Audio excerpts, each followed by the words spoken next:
Disk rejasi bu umurtqa suyaklari orasida joylashgan yumshoq diskning siljishi yoki yorilishi natijasida yuzaga keladigan kasallikdir. Bu holatda nerv ildizlari siqilib qoladi va quyidagi belgilar paydo bo'ladi. Belda kuchli og'riq, oyoqqa o'tuvchi og'riq, oyoqlarda karaxtlik yoki uvishish, mushaklarda kuchsizlik, uzoq o'tirganda yoki yurganda og'riqning kuchayishi. Ko'p hollarda disk rejasi quyidagi sabablar bilan yuzaga keladi. Og'ir yuk ko'tarish, umurtqa jarohatlari, uzoq vaqt noto'g'ri o'tirish, sovuq qotish, mushaklardagi doimiy taranglik. Igloterapiya bu kasallikda juda samarali usullardan biri hisoblanadi.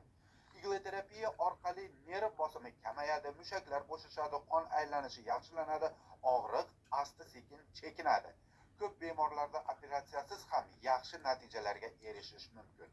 Igloterapiya organizmning tabiiy tiklanish kuchini faollashtiradi.